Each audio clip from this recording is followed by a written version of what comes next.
Mesdames, Messieurs, bienvenue dans votre émission Univers de Femmes, une émission qui fait la promotion de la femme, de sa pensée, mais aussi de sa vision pour la République démocratique du Congo. Aujourd'hui, nous avons le réel plaisir de recevoir pour vous une femme, une vedette, journaliste vedette de la radio-télévision nationale congolaise. De qui il s'agit exactement? Nous recevons pour vous Madame Virginie Lofembe, journaliste présentatrice des émissions à la radio-télévision nationale congolaise. Madame, bienvenue sur les antennes de Canal Numéro de Télévision.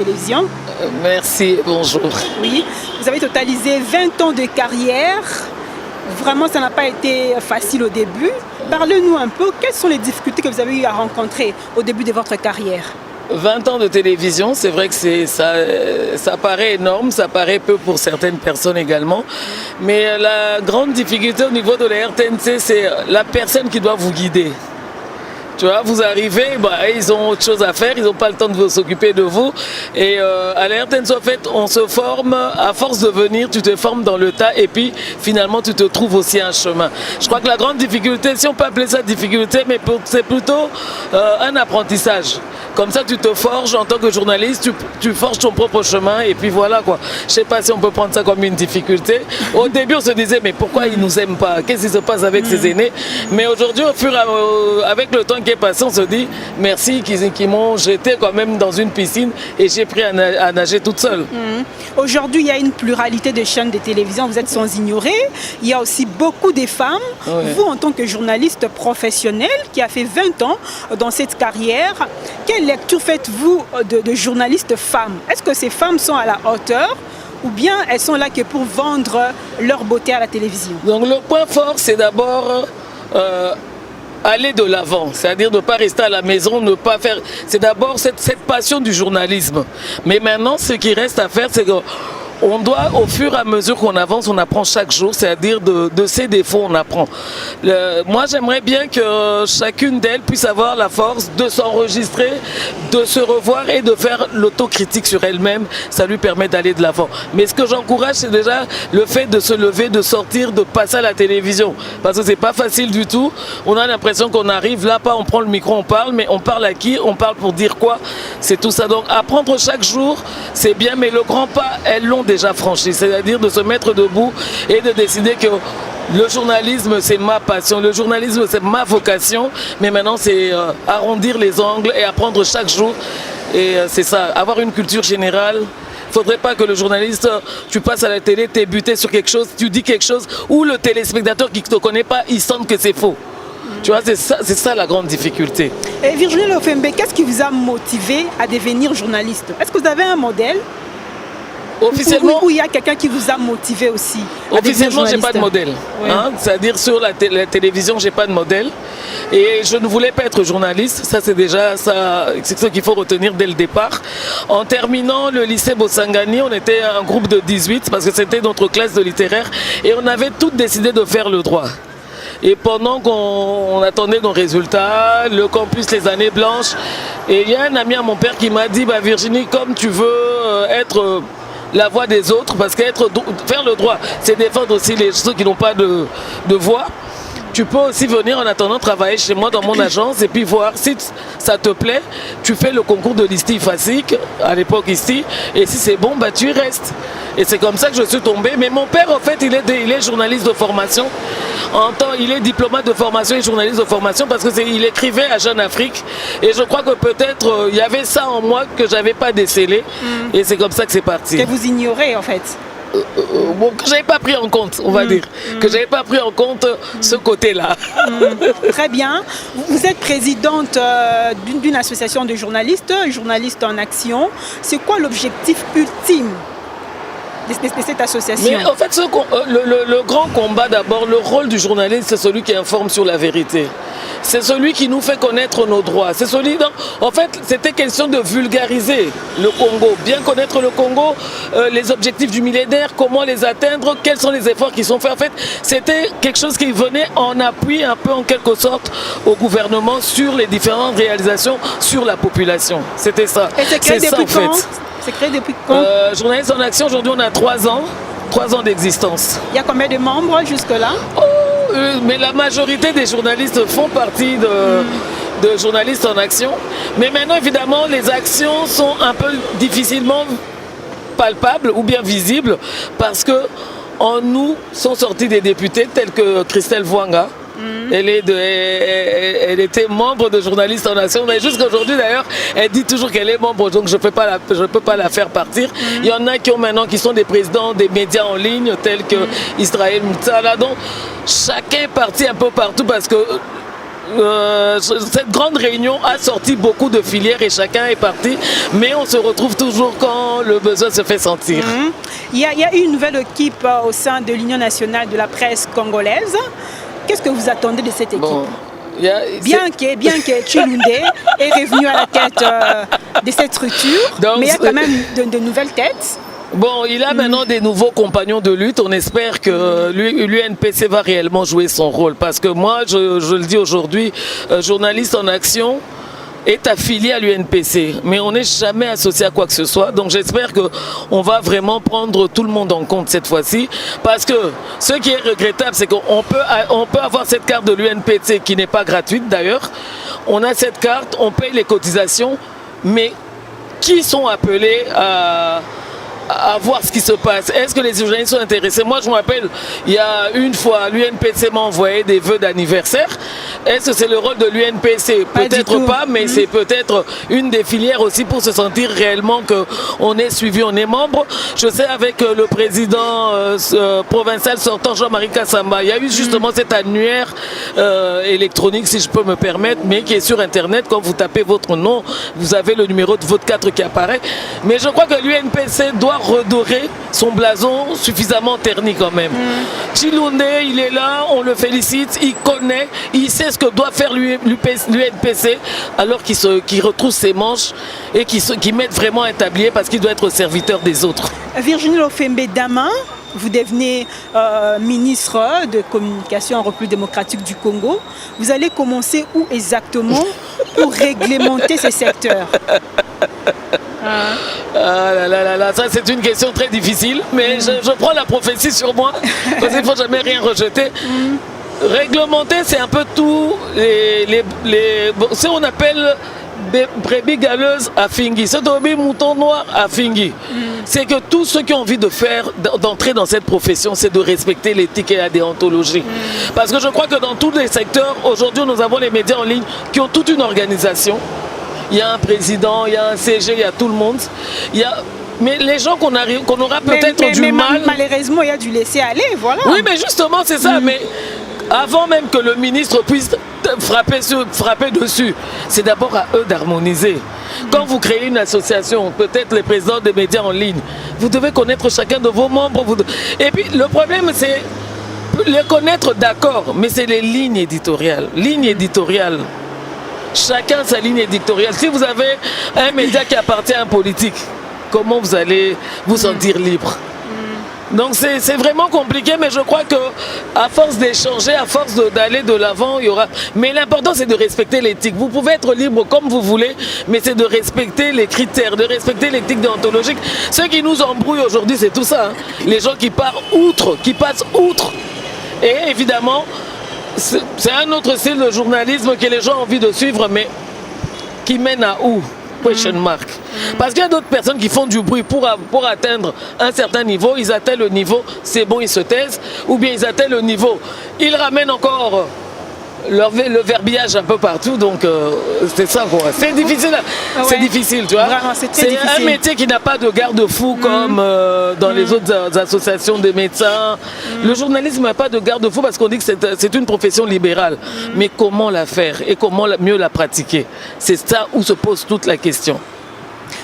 Vous avez aussi une structure qui vient en aide aux personnes de troisième âge. Oui. Pourquoi avoir créé ces structures? Est-ce que vous avez des soutiens? Si c'était moi. Bon, généralement, si c'était moi, évolue avec la cotisation de ses membres. Nous faisons des actions avec la cotisation et nous avons quelqu'un de très sympathique, M. Amédée Moussouni, qui nous aide parce qu'il faut désinfecter de temps en temps, il faut repeindre, il y a beaucoup de choses. On a des partenaires qui nous viennent ponctuellement. S'associer à nous. Mais c'est une équipe de 19 personnes. Et c'est créé depuis quand? Si c'était moi, 2 ans à peu près. 2 ans. Et on s'est dit, bon, comme moi je travaille pas très loin du home de Cabinda, donc avant d'aller ailleurs, on commence toujours par Jérusalem. On s'occupe de ce home tant soit peu avec nos maigres moyens. Mais on est là pour ces personnes du 3e âge parce que investir dans la vieillesse, c'est préparer sa propre vieillesse. Très bien. Autre chose, vous êtes présidente de la délégation syndicale au sein de la radio-télévision nationale congolaise, là où vous travaillez. Oui. Mais depuis que vous êtes là, qu'est-ce qui a changé? Est-ce qu'il y a des avancées significatives sur le plan salarial des agents? Je suis la présidente de la délégation syndicale de la RTNC élue. Oui. Parce qu'il faut dire que ce sont des élections où moi-même je n'y croyais pas. Parce qu'on avait aligné 20 syndicats et dans les 20, il y avait 19 syndicats où la tête, il n'y avait que des hommes et j'étais la seule femme à tenir tête. Et heureusement pour moi que les agents et cadres de la RTNC ont fait confiance en ma personne et on est là.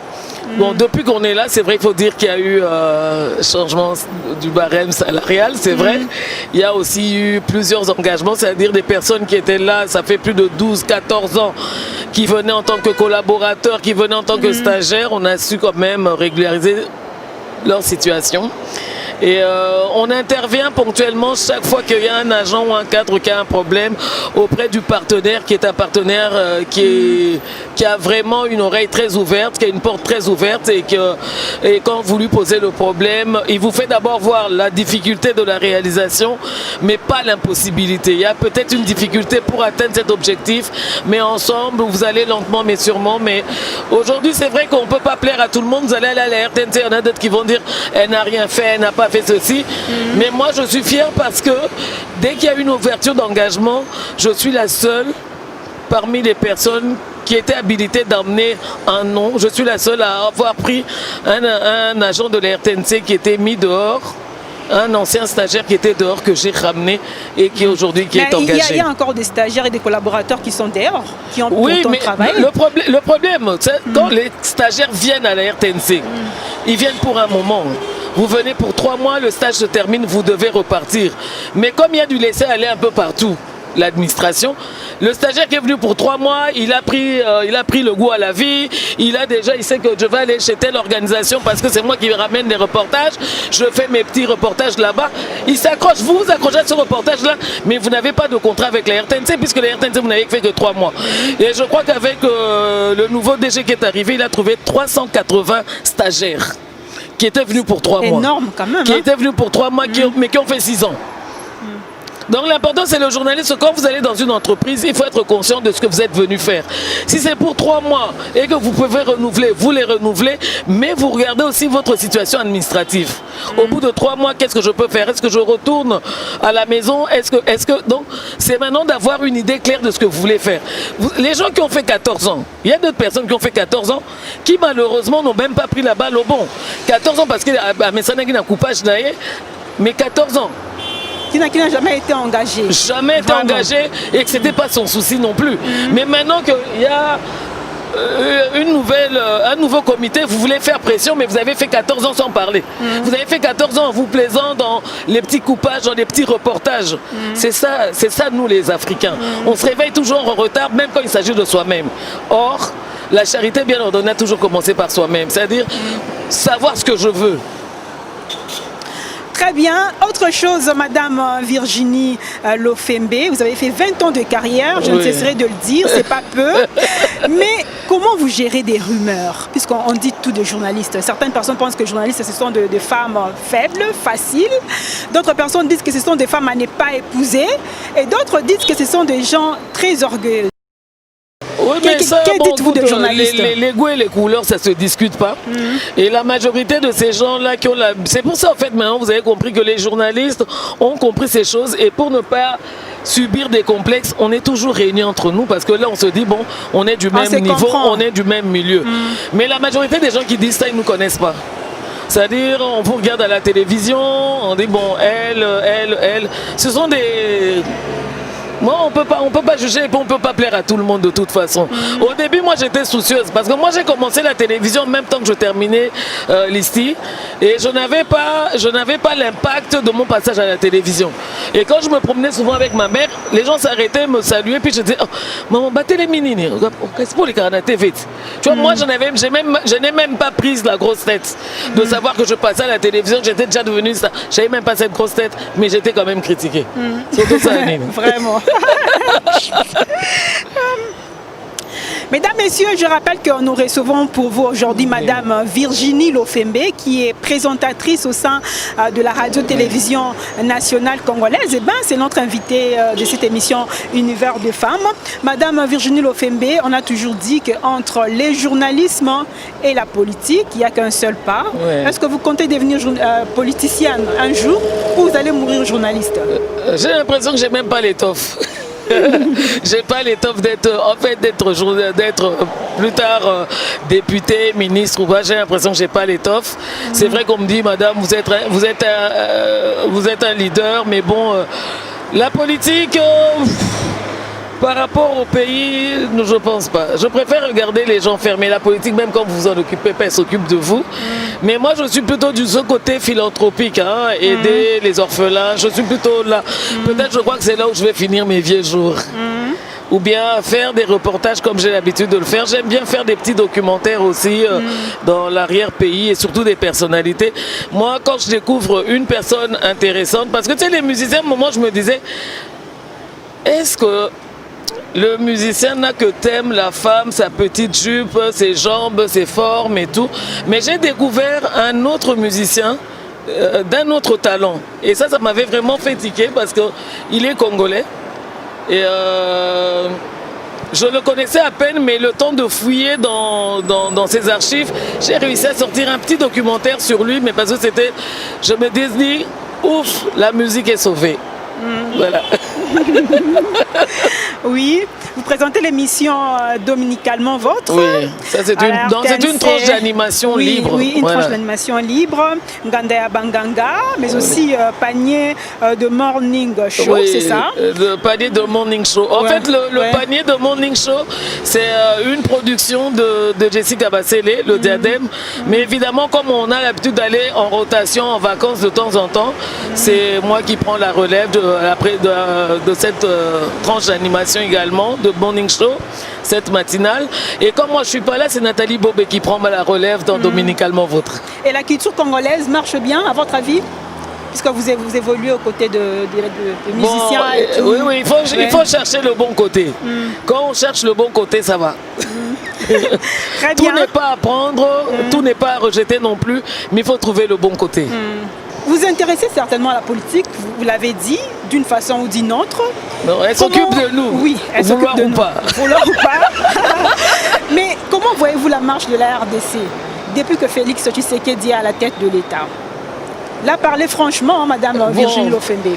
Franchement, moi, je ne fais jamais l'autocritique, ça c'est vrai, il faut le dire. J'ai jamais pensé donc à faire une lecture de la RDC, mais il y a quand même des choses qui ont changé parce que c'est la première fois qu'on voit qu'un politique a été incarcéré, jugé, ce qui n'existait pas. D'ailleurs, l'impunité, en fait, c'est ce qui... Vous faites allusion au procès de 100 jours. Non, mais on ne va pas entrer dans les détails. Je crois que tu es comme moi, on est tous, on connaît, on sait qu'on n'a jamais vu un jugement public d'un homme politique. Ça, on n'a jamais vu. On a vu Kouguetoro avec le procès des mutins il y a très longtemps. Mais bon, à chaque république, son avènement. À chaque république son avènement, et j'espère que celle-là ira de l'avant parce que si aujourd'hui on commence à punir quand même ceux qui veulent le mal du peuple, ceux qui ne s'occupent pas trop bien du peuple, je crois que c'est largement un petit pas vers l'avant. Parce que généralement, moi je peux être là, j'aurais du mal à t'arrêter même si tu voles. Donc c'est se départager un peu des sentiments et de voir d'abord le Congo en général et d'essayer de faire avancer ce grand pays qui a 80 millions d'habitants, qui a 25 provinces. Donc je crois qu'il faut aller étape par étape et puis le juger maintenant, ça fait quoi, 2 ans, 3 ans? Mais la gratuité de l'éducation de base, quelque chose à saluer, hein, Madame Virginie Lofembe. L'éducation de base, oui, mais... Quels sont les garde-fous, quelles sont les démarches qui ont été faites? Parce que moi, à mon humble avis, j'avais compris que c'était gratuit pour l'école primaire d'abord. Et aujourd'hui, c'est avec 7e, 8e. Et je crois que de ce côté-là, ça pose légèrement des petits problèmes. Il faut peut-être revoir encore toute cette politique. Comment intérioriser la gratuité, qu'est-ce qu'il faut faire pour les écoles, parce qu'aujourd'hui il y a des écoles qui sont en carence de crèches, des enseignants, parce que maintenant des enseignants, des revendications. Les parents ont retiré leur soutien, donc je crois que le faire au niveau de l'école primaire dans un premier temps aurait été peut-être meilleur pour préparer la 6e, la 8e, la 7e, je crois. Il y a encore il y a encore des petites choses à revoir, mais ça marche déjà. Donc ça, il faut pas se voiler la face. C'est une bonne chose pour les parents, c'est une bonne chose pour nos enfants qui n'allaient pas à l'école, mais si cette gratuité-là pouvait être automatique, bien encadré, que les professeurs ne se plaignent pas, ça serait bien aussi. Nous sommes presque à la fin de cette émission Univers de femmes. Madame Virginie Lofembe, journaliste présentatrice au sein de la radio-télévision nationale congolaise, mais elle est aussi reporter dans la rédaction des informations. Virginie Lofembe, est-ce que vous avez un mot à adresser aux jeunes journalistes? Non, c'est-à-dire que les jeunes journalistes, c'est bien d'embrasser la profession, mais c'est bien de connaître aussi les règlements de cette profession, connaître les critères de sélection. Le journaliste dit ce qu'il a vu, le journaliste répète ce qu'il a entendu, le journaliste voit, entend, mais ne met pas ça dans sa pensée à lui. Hein? Le journaliste, c'est celui qui dit quelque chose et que tu le dis là, aujourd'hui, maintenant à la Gombe, c'est vérifiable à Ngaba. Hein, le journaliste doit éviter d'être victime d'arrestations arbitraires. Le journaliste doit arrêter de troubler l'ordre public. C'est dommage de voir que y a une marche et qui est au front, ce sont les journalistes. Bon, le journaliste, c'est un métier pacifique. Qui parle? La liberté de protester n'est pas défendue. La liberté de la presse est garantie, non? Garantie, la liberté d'expression, mais ne veut pas dire insulter. Le journaliste a des droits, a également des devoirs et des obligations vis-à-vis de la nation. C'est ce qu'on ne doit pas oublier. Hein, même si c'est libéral, mais ce n'est pas libéral pour insulter. Hein, le journaliste a le respect des biens publics et tout. Tu vois, il y a beaucoup de choses à respecter.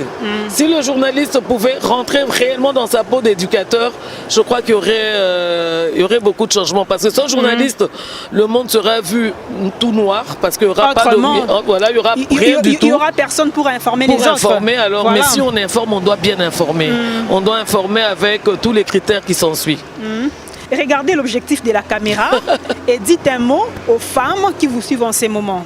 Que je les aime. Et chaque femme est forte à sa manière et que les femmes, nous devons aller de l'avant. Ensemble, nous sommes plus forts que les hommes, ça il faut le dire, et que nous sommes capables de changer les choses. Hein? Les femmes, si on se met vraiment au sérieux, on prend notre rôle d'éducatrice au sérieux, parce qu'éduquer une femme, c'est éduquer toute une nation. La femme est capable de faire bouger les choses. D'ailleurs, les exemples sont là. Marie-Olive Lembe, Initiative Plus. On n'a pas à se plaindre, elle est là dans l'agriculture, elle est là dans les soins médicaux. Et Madame Denise Tshisekedi, elle, c'est là en fait où on sent notre personnalité être élevée. Parce qu'elle a cette association qui est plus forte. Plus forte, c'est nous les femmes. Ensemble, j'imagine. Donc avec la théorie de Marie-Olive Lembe, avec la vision de Denise Tshisekedi, donc la femme congolaise, elle a tous les atouts d'aller de l'avant. Ça, c'est-à-dire c'est Totikalissima, pour Toboy Rolanda,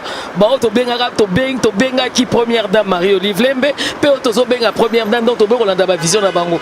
On a vraiment des modèles à suivre, allons de l'avant, parce qu'au début, nous les journalistes, on se limitait à Chantal Kanimbo. C'est vrai, c'est une femme forte, c'est une femme dure, et elle, je ne cesserai jamais de la remercier, parce que c'est grâce à elle qu'aujourd'hui j'ai pu faire quitter la production vers l'information, vers le reportage, parce qu'elle avait dit non, tu honores d'abord tes diplômes et on verra le reste après. Donc mesdames, nous sommes fortes, nous avons des beaux exemples devant nous, allons de l'avant, tenons-nous la main. To éviter songi, hein, to tika moi pemene, hein. Devant la caméra, soyons fortes et aimons-nous les unes les autres. Très bien. Mesdames, messieurs, c'est la fin de cette émission Univers de femmes qui avait vraiment le réel plaisir de recevoir pour vous une femme qui a fait 20 ans de carrière au sein de la radio-télévision nationale congolaise. Et ben, il s'agit de Virginie Lofembe. Elle nous a parlé d'elle, de son parcours, de sa vision, de ses ambitions aussi. C'est la fin de cette émission. On se retrouve très prochainement avec le même plaisir. Prenez soin de vous. Merci.